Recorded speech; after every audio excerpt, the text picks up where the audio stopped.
Selamat pagi Bu Endang dan teman-teman semuanya. Perkenalkan kami dari kelompok satu akan mempresentasikan hasil diskusi kelompok kami mengenai pembahasan minggu ini yaitu tentang alinea.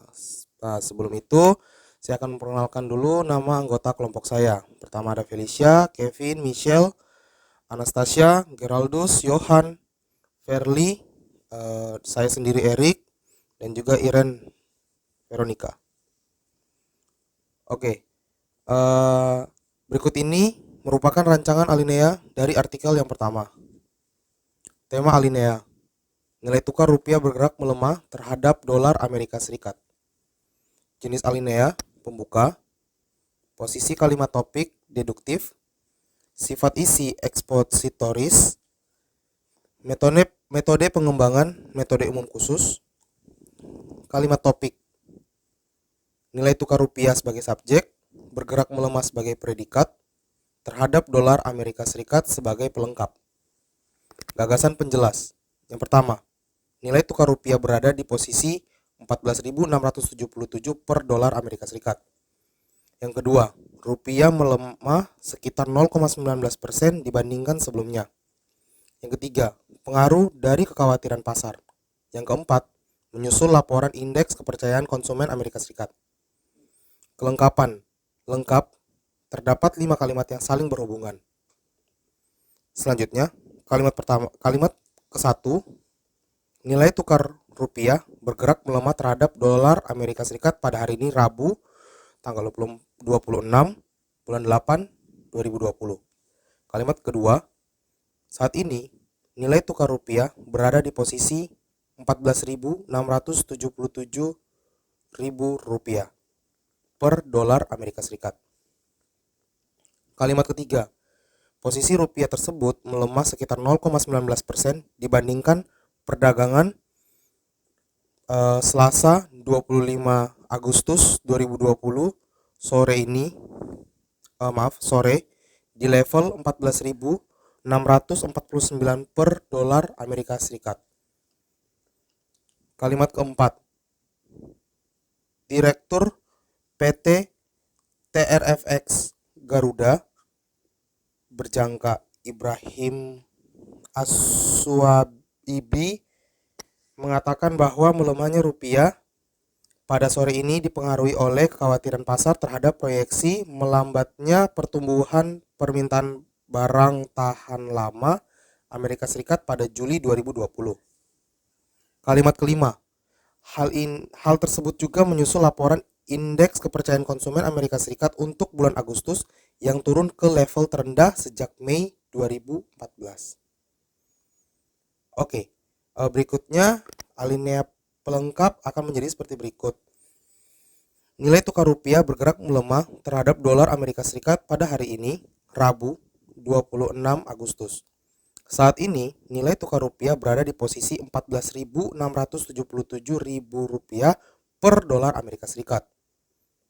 Posisi rupiah tersebut melemah sekitar 0,19% dibandingkan perdagangan Selasa 25 Agustus sore di level 14.649 ribu rupiah per dolar Amerika Serikat.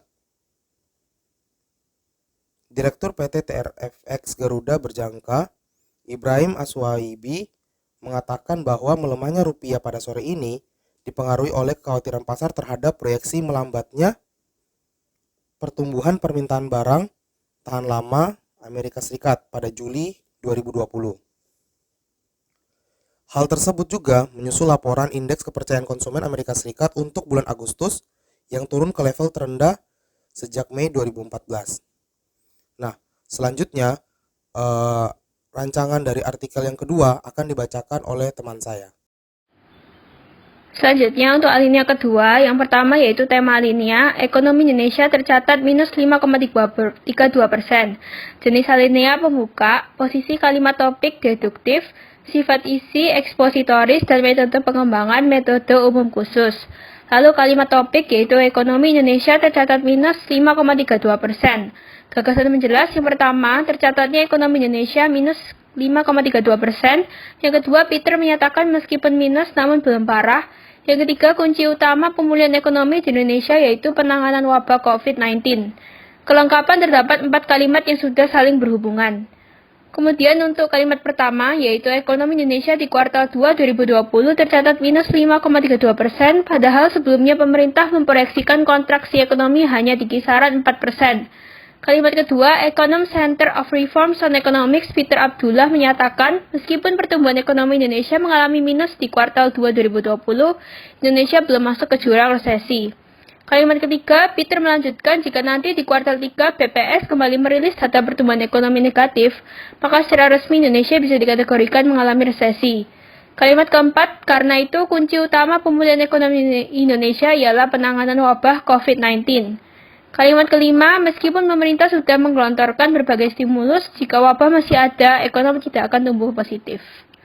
Untuk alinea ketiga, rancangannya, tema alineanya resesi Indonesia, jenis alineanya penutup, posisi kalimat topiknya induktif, sifat isinya argumentatif, metode pengembangannya sebab akibat, kalimat topiknya apabila pertanyaan tersebut benar, maka Indonesia akan mengalami resesi. Gagasan penjelasnya yang pertama, kondisi kinerja APBN hingga akhir Juli 2020. Yang kedua, fiskal negara belum memberikan tanda-tanda melaju. Yang ketiga, ekonomi nasional berpotensi minus. Yang keempat, outlook pertumbuhan ekonomi. Kelengkapannya lengkap, terdiri dari 1 kalimat utama dan 4 kalimat penjelas. Lalu kalimat pertamanya, yaitu Menteri Keuangan Sri Mulyani Indrawati memaparkan kondisi kinerja APBN hingga akhir Juli 2020. Kalimat keduanya, fiskal negara belum memberikan tanda-tanda yang bisa membuat ekonomi nasional melaju hingga akhir tahun ini. Kalimat ketiga, mantan Direktur Pelaksana Bank Dunia ini bahkan menyebut ekonomi nasional berpotensi minus di sepanjang tahun 2020. Kalimat keempatnya, pada kuartal 3 2020 menunjukkan outlook pertumbuhan ekonomi berada di kisaran 0% hingga minus 2%. Kalimat kelimanya, apabila pertanyaan tersebut benar, maka Indonesia akan mengalami resesi. Lalu isi alinea ketiganya, Menteri Keuangan Sri Mulyani Indrawati memaparkan kondisi kinerja APBN hingga akhir Juli 2020. Fiskal negara belum memberikan tanda-tanda yang bisa membuat ekonomi nasional melaju hingga akhir tahun ini.